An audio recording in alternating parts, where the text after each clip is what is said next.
Olá, esse é mais um Comentários Linguísticos e o tema de hoje é palavra. Mas calma, esse vídeo não tem nenhum vínculo religioso. Eu queria falar sobre como adquirir o vocabulário, ou o que é importante levar em consideração a respeito das palavras. No meu último vídeo, eu falei sobre a pronúncia, que há de mais concreto no língua, por assim dizer. E hoje nós vamos dar um passo um pouco mais abstrato e nos referir à palavra. A primeira coisa a se considerar quando se aprende idioma estrangeiro é o número de palavras que se deve aprender. Há alguns mitos ou algumas teorias que não são necessariamente mitos, mas que também não auxiliam muito. Por exemplo, dizer que um falante nativo sabe em torno de 10 mil palavras. Então, isso pode variar bastante. Uma pessoa que estuda muito, que lê muito e que utiliza a língua nas mais diversas situações, com certeza sabe muito mais do que 10 mil palavras. E alguém que não teve muito acesso à informação, que não costuma utilizar a língua frequentemente, uma pessoa iliterata, por exemplo, com certeza vai saber menos de 10 mil palavras. Em termos de língua estrangeira, o que se diz é que em torno de 5 mil palavras, 4 mil palavras poderia ser suficiente. E isso considerando a divisão que há entre vocabulário passivo e vocabulário ativo. Vocabulário ativo são aquelas palavras que nós sabemos e utilizamos, ou sabemos por que utilizamos. E o vocabulário passivo são aquelas que nós conhecemos, mas nós não necessariamente usamos. Então, se você vê essa palavra num programa de televisão ou no outdoor, você reconhece, você sabe o que ela quer dizer, mas você não necessariamente utiliza essa palavra na sua comunicação diária. Então, o que se estipula é em torno de 5 mil palavras, 2.500 no ativo, 2.500 no passivo, podendo, obviamente, haver variações. E isso, eu creio, na verdade, que isso seja a menor das preocupações de um aprendiz de língua estrangeira. Eu acho que, considerando que o principal objetivo, desde o vídeo passado, ainda é a comunicação, se você consegue se comunicar bem com um número menor de palavras, meus parabéns, você é um falante muito proficiente. Mas se você sente a necessidade de aprender novas palavras e as aprende, bom, o número se estende ad infinitum. Existem algumas teorias que dizem que qualquer língua do mundo pode chegar a ter 500 mil de palavras. Isso eu não duvido que isso seja verdade, porque quando pensamos em linguagem, nós pensamos num número infinito de possibilidades, um número infinito de situações e de usos. Então, deve haver um número quase infinito de palavras. Muitas que foram criadas desde o começo, desde a origem da língua, que não são mais utilizadas, e muitas que com certeza serão criadas no futuro. O segundo ponto a se considerar é a classificação dessas palavras. Existe uma divisão básica entre palavras gramaticais e palavras lexicais. Por que isso é importante? Porque nós não precisamos saber necessariamente o significado de todas as palavras para usá-las. É o caso das palavras gramaticais, que incluem os artigos, incluem as preposições, incluem as posposições e até mesmo alguns advérbios. As palavras gramaticais, por outro lado, são as palavras que vão descrever o mundo em que vivemos. Então são os verbos, os adjetivos, os substantivos e por aí vai. Essa divisão é importante porque alguns aprendizes de língua têm a necessidade de traduzir tudo ao pé da letra. E isso não é sempre possível e muitas vezes é até prejudicial. Um exemplo é a língua alemã, que possui muitas palavras que possuem qualidade modalizadora, isto é, não há um sentido, não há uma tradução, não há uma única palavra que possa traduzir essa palavra em alemão em português, por exemplo. Mas há uma ideia que ela transmite, no caso de mal. A palavra mal em alemão pode significar vez, tendo um significado, tendo uma essência, uma dicionarização, mas ela muitas vezes é uma partícula modalizadora, que em inglês vai equivaler ao so, talvez, em português vai equivaler ao mais, mas, e por aí vai. Então é muito importante se desprender da necessidade de tradução e focar no sentido. Você pode fazer esse teste, pergunte a qualquer pessoa falante de português o que significa a palavra de. Só isso. Ele vai dizer, é uma preposição, mas isso não é o significado de di. Isso é a classificação, isso é a função de di, porque di não tem significado. É uma palavra gramatical. Ela só serve para possibilitar usos, para possibilitar o funcionamento de estruturas do português, como é o caso da posse, como é o caso de objetos preposicionados e por aí vai. Então, não é necessário que o estrangeiro, ao aprender português, saiba o que significa di.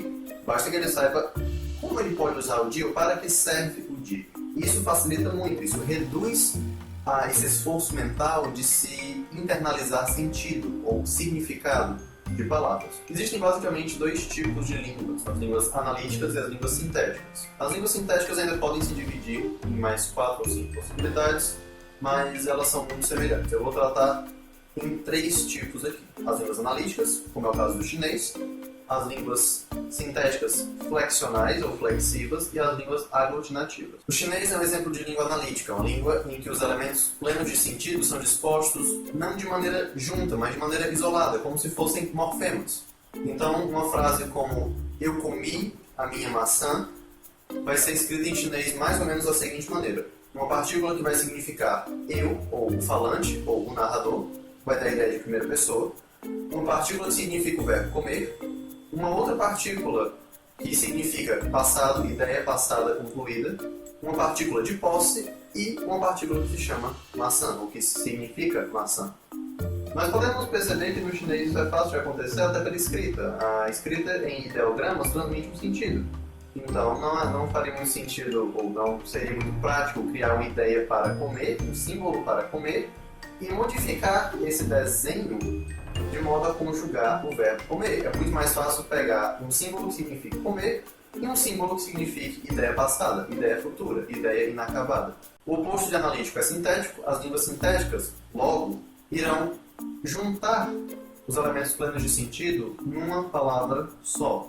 E aqui dentro vale a pena falar de 2 subgrupos, as línguas flexivas ou flexionais e as línguas aglutinantes ou aglutinativas. As línguas flexivas,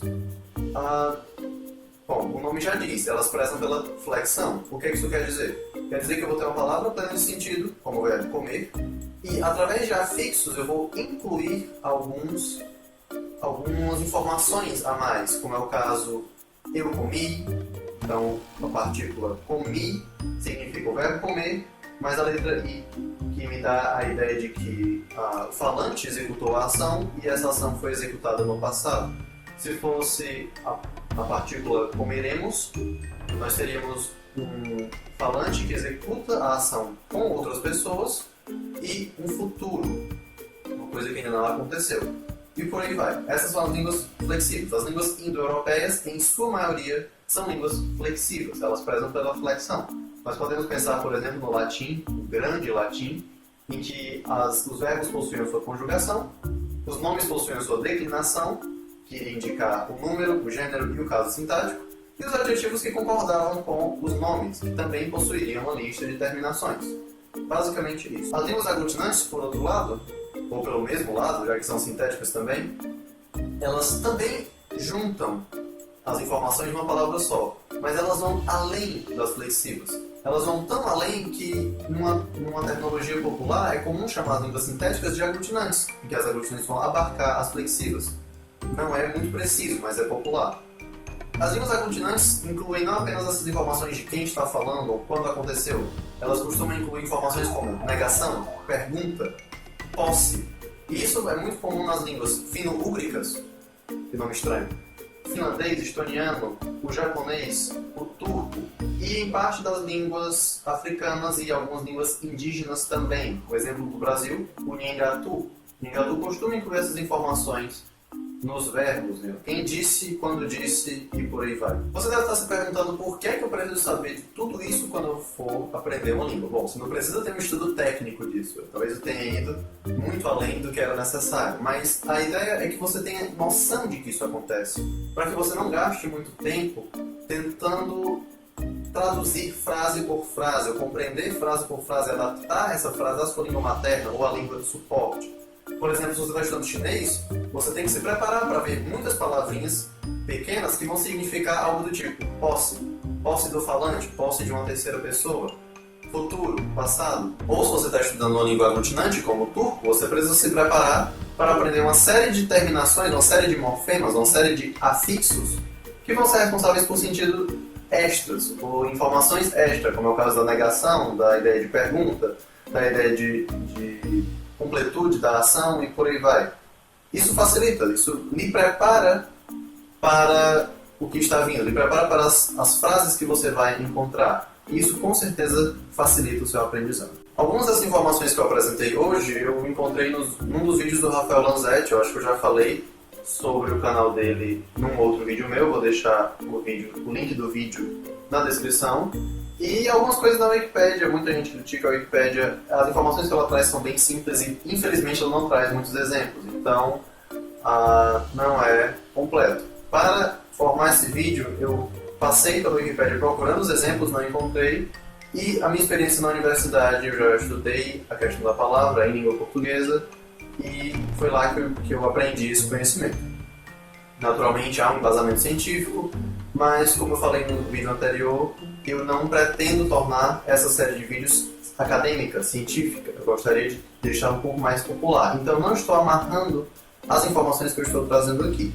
Se você tiver alguma dúvida ou tiver interesse no estudo mais científico, você pode deixar um comentário que eu vou procurar uma bibliografia e vou responder. Eu espero que esse vídeo tenha sido útil para vocês. Nós estamos caminhando rumo à abstração, então eu vou deixar uma pergunta para o próximo vídeo. Qual é o próximo tema? Sorry. Obrigado por assistir, deixe seu gostei e inscreva-se no meu canal.